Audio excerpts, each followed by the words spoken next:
Hello dear Pisces, thank you for joining me. This is your January 2018 astrology forecast for Pisces rising, Pisces sun and Pisces moon. Apologies for the lateness of this video, I've had a lot to catch up on, but next month we will be running on time. So anyway, let's get into it. So this year starts off with huge water energy, which you're comfortable with because you're a water sign. And we have a beautiful, grand trine in water between Neptune and between Neptune, the full moon on the 2nd or the 1st, depending on where you live, and Jupiter in Scorpio. So this is bringing positive energy to you in terms of you should start the year out with this feeling of connectedness and a feeling of expansion, and hopefully feeling the love on a universal level and also just on a self level as well, and wanting to have a good time and wanting to enjoy yourself. For all of us, this month is about emotions. It will be about releasing things on some level, on an emotional level. And you're comfortable with this, you know, you're a water sign, you're very psychic, you do well in these energies, and so this should be quite a positive month for you. We've got a lot of action happening in your 11th house.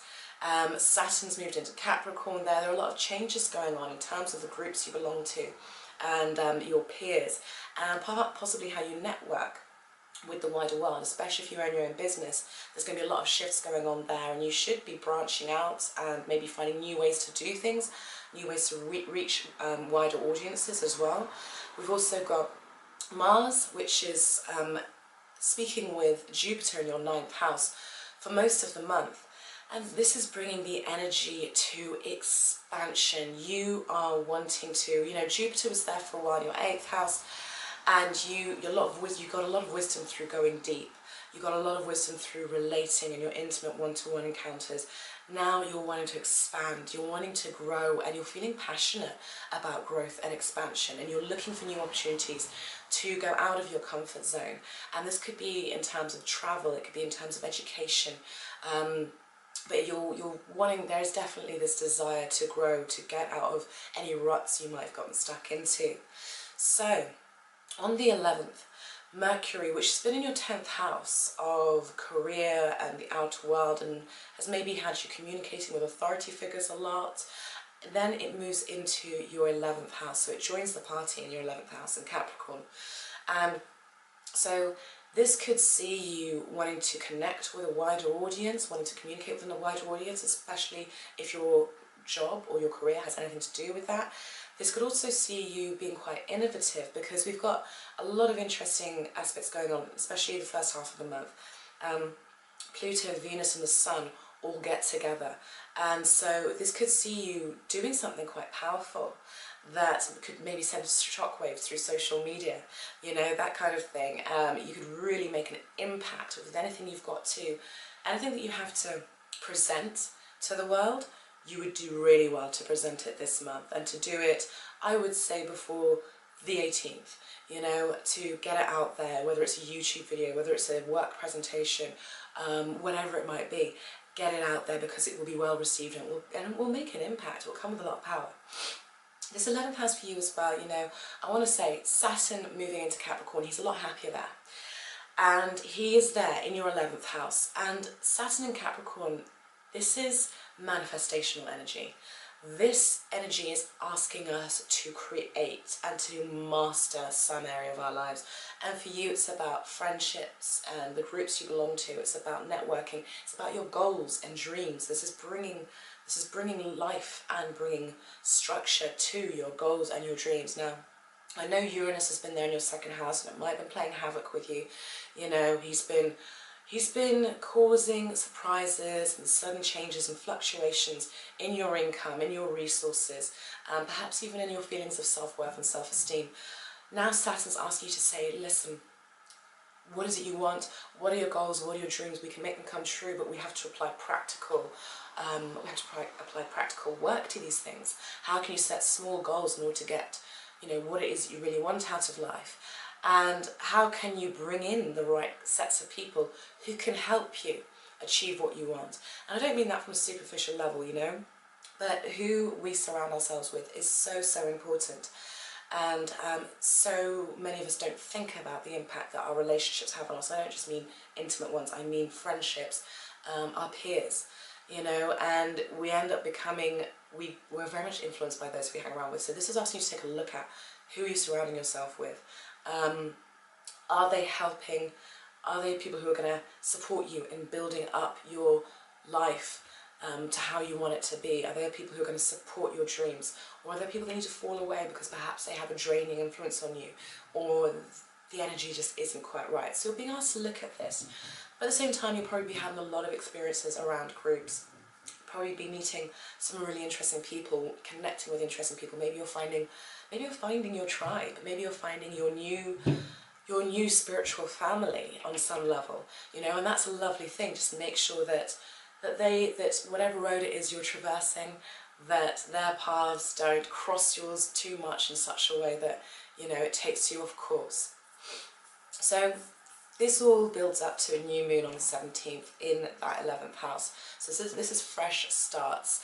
And this would be a great time, like I said, if you're going to launch something, this would be a great time to launch it to the wider world. This is a new opportunity for forming new friendships and joining new groups. And it brings fresh energy as well to your dreams, your goals, and to it's a wealth sector as well, you know, so to your wealth as well. So the sun then moves from your 11th house on the 20th into the 12th house, your 12th house of Aquarius, as does Venus 2 days earlier. So this has you, after a very busy, active period that you started the year with, now you're starting to just come into yourself a little bit more in preparation for the sun moving into your first house, in preparation for your birthday. Now we all have this transit where the sun, Venus, Mercury all go into our 12th house just before our birthday. And basically what this means is that it's almost as though we're now absorbing all the lessons that we've learned from the past 12 months. And we're taking it in, and we're ruminating over it, we're digesting it, and we're absorbing it. We're seeing what can be left, what can be taken with us in preparation for us to start that new solar birthday year. So this is what you're going to start doing now. And so you might want to take more time to yourself. You might want to take you might start reflecting on love and relationships, especially with Venus going into the 12th. You might start reflecting on what's been good for you, what hasn't, what's worked for you, what hasn't.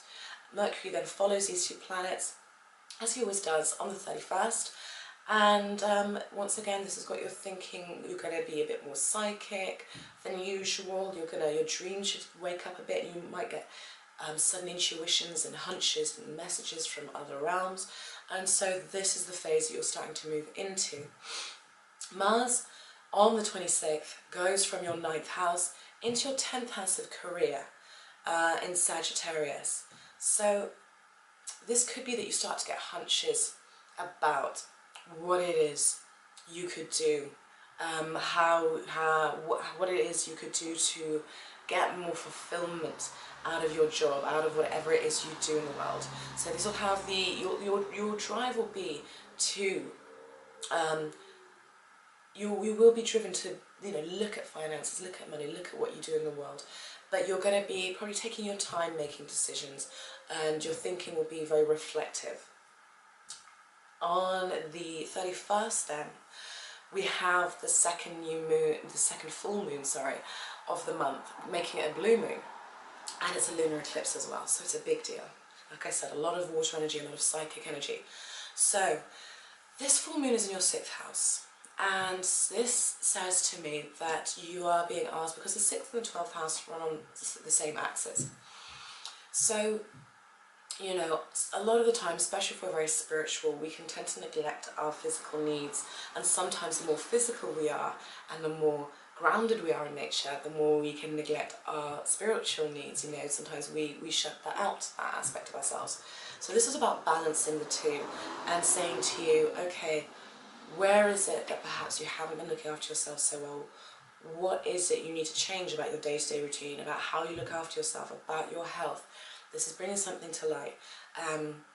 There could be news around your health, or news around your habits, or day-to-day activities, or even small pets. Something could happen that highlights something there, and it might require some sort of shift.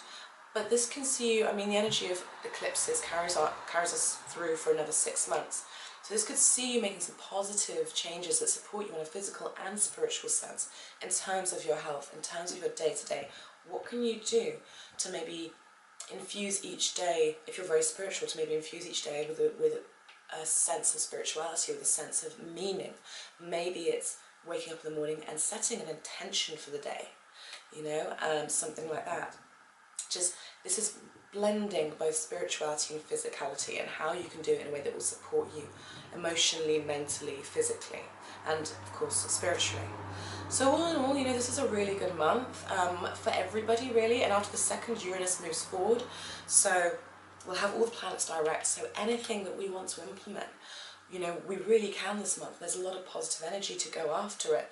Yes, Uranus makes a few funny angles, a few squares, on the 13th and 14th, I believe, you know, with Venus and with the Sun, but this is not energy that I think is going to be hugely challenging. There might just be some adjustments around finances, resources, and networks, friends, peers, but this could be you deciding, you know, this person or these people are a drain on me emotionally or financially, or they're, you know, they're could work out like that, but it will just be some adjustments that might have to be made. But all in all, a really, really positive month for moving ahead, for formulating goals and dreams and really bringing reality to them. Saturn there in his own sign in your 11th house, this can bring real structure to whatever it is that you want to see play out in your future, and this is game-changing energy for all of us. So I hope you enjoyed your forecast for January. I will be on time in February. Thank you so much for watching. Please feel free to follow me on Instagram if you like, at Anushka, and I will be back next month, Pisces. Take care. Bye bye.